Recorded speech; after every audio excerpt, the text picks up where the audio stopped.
Although it is old, it doesn't mean that it is outdated.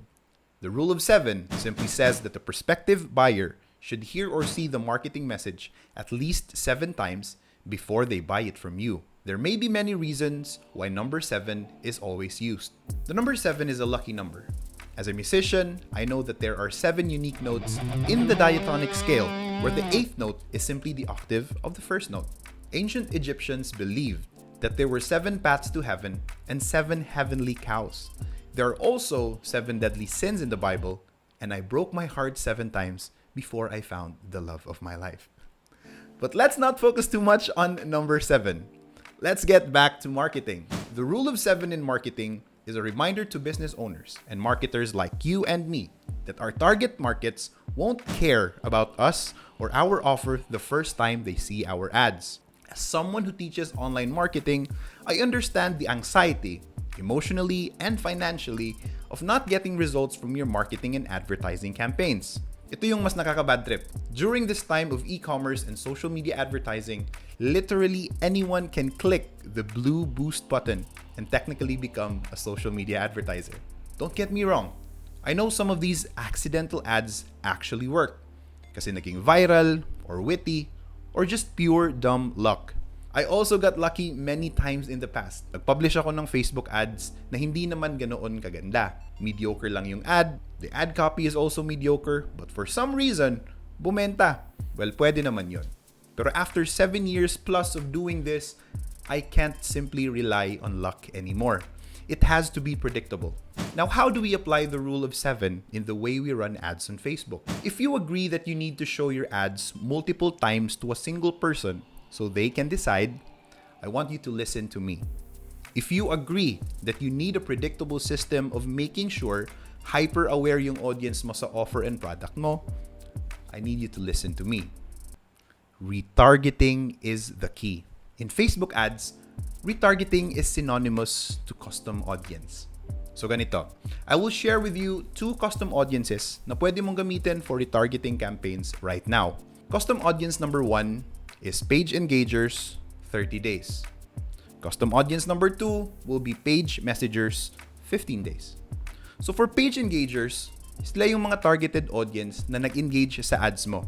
Meaning, may level of interest sila sa ads mo, pero hindi enough yung interest na meron sila to the point na bumili sila agad or nag-inquire via messenger. Ito yung action steps. First, create a campaign. Let's call it retargeting page engagers 30 days. Sa ad set level, create ka lang ng custom audience from your Facebook page data, then set the day to 30 days. Sa ads naman, dito tayo gagamit ng brain cells. Ano kaya yung reason bakit di sila napabili? What benefits, perks, bonuses, mechanisms ng products mo ang kailangan pa nilang makita ulit? Here are fast tips. Number 1, customer benefits. Number 2, free shipping if you have it or cash on delivery. Number 3, product features. Now, let's summarize all of this and I'm gonna give you a quick ninja tip. Ang pinakamabisang paraan to get the retargeting audience to listen is by using your customer testimonials. You can produce it by yourself or gather it from existing customers, but I want you to collect at least 3 customer testimonials at yun yung gagamitin mong pang-nurture sa retargeting audience mo.